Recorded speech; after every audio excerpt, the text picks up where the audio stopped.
Hello Q-steppers and fellow R-coders, and welcome to another tutorial in the series of How to in R. This tutorial will get you familiar with exploring datasets and how to examine your variables. So why do we explore our data?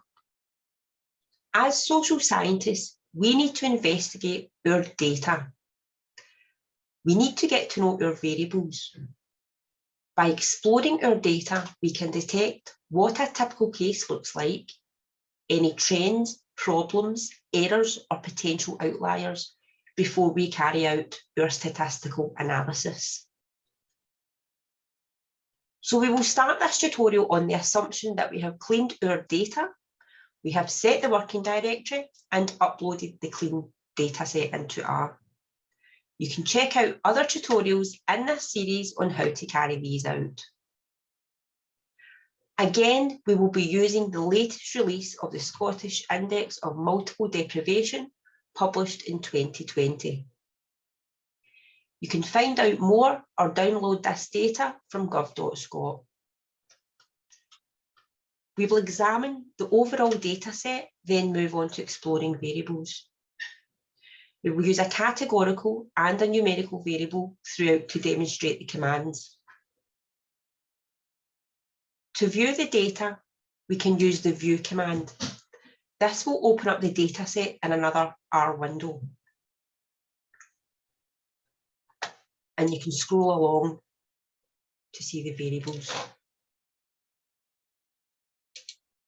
The dim function reveals the dimensions. So we have 6,976 observations, which are data zones in this case, and we have 41 variables. The names function shows us the names of all the variables within our data. This is a great function to use for checking spelling and column numbers. The structure function shows us the structure of the dataset. So we have the variable names on the left-hand side, the class of the variable, and then the first few values. Even though we know we have a clean dataset, it's always worth double-checking the class just in case.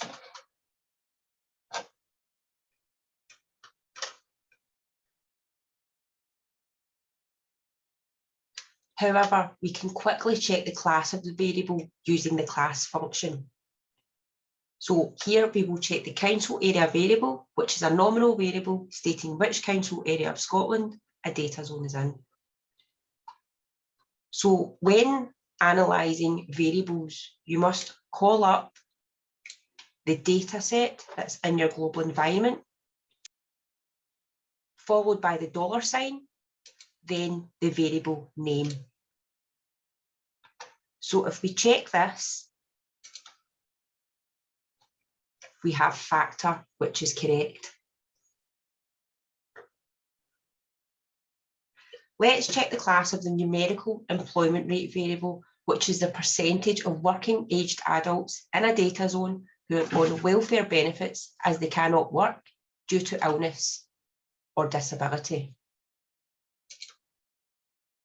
This is numeric, so it's correct. The labels function lets us examine the labels of our categorical variables. So we have 32 council areas in Scotland. Another way we can do this is use the table function. For this one, the urban and rural classification for each data zone. We can use the head function, which reveals the first 6 rows of the variable. Whereas we can use the tail function, which will show the last 6 rows. Using the summary function on a categorical variable will show how many data zones are in each council area. If we check the output for a numerical variable for the summary command, it is slightly different. This lets us see the summary statistics for the variable including how many missing values. Of course, we can call up these values in isolation. We can use the measures of central tendency, the mean, median, and mode. We use the mean function. Again, we state the variable name in the brackets. So if we run this just now, we receive an NA. This is because this variable includes some NAs, so we must tell R to remove these. We include the NA.rm equals true argument. If we run that code again, we now see the mean. So from this, we can infer on average, Scottish data zones have around 10% of working age adults on disability benefits as they cannot work due to a long-term illness or having a disability. To find the median, we use the median function. Again, this just reiterates what we've seen from the summary function above. The mode is slightly different in R. There is no mode function, but we will go over how to get the frequency.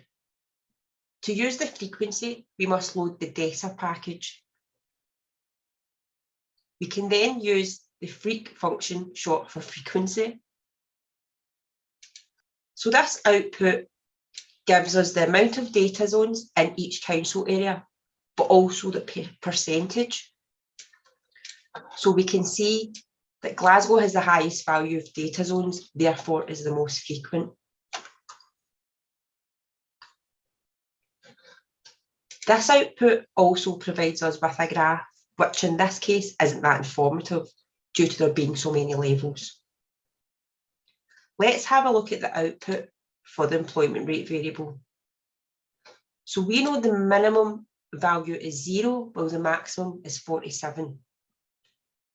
So the output will generate a frequency for each value. And the most frequent value is 3. We also have a histogram which shows the distribution of the data, which is skewed to the right.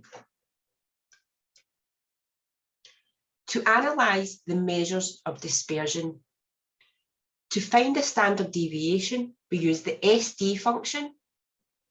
And as we have missing values, we include the NA.rm equals true argument. Again, this just tells R to remove any missing values.